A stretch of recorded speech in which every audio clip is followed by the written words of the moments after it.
కాళేశ్వరం అంటే 3 బ్యారేజీలు, 15 రిజర్వాయర్లు, 19 సబ్స్టేషన్లు, 21 పంప్ హౌజులు, 203 కిలోమీటర్ల టనళ్లు, 1531 కిలోమీటర్ల గ్రావిటీ కెనాలు, 98 కిలోమీటర్ల ప్రెషర్ మెయిన్, 141 టీఎంసీల సామర్థ్యం కలిగిన రిజర్వాయర్లు, 530 మీటర్ల ఎత్తుకు నీళ్లు లిఫ్ట్ చేసే వ్యవస్థ, 240 టీఎంసీల నీటి వినియోగం.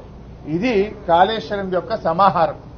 ఇంత పెద్ద ప్రాజెక్టులో ఇలా ఎన్ని ఉన్నాయి? అందులో 3 బ్యారేజీలు, 15 రిజర్వాయర్లు, 19 సబ్స్టేషన్లు, 21 పంప్ హౌజులు, 203 కిలోమీటర్ల టనలు.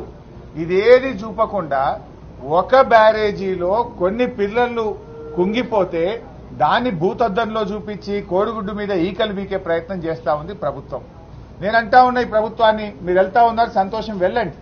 వెళ్లేటప్పుడు మార్గ మధ్యంలో రంగనాయక్ సాగర్ రిజర్వాయరు, మల్లన్న సాగర్ రిజర్వాయరు, గలగలా బారుతున్న కూడవెల్లి వాగు, ఫిబ్రవరి నెలలో కాళేశ్వరం నీళ్లతో ఈ రోజు కూడా కూడవెల్లి వాగు గలగల బారుతుంది. పక్కనే ఉన్న పచ్చటి పంట పొలాలు కూడా చూసి వెళ్ళండి. కాళేశ్వరం ఫలితాల రైతులను అడగండి.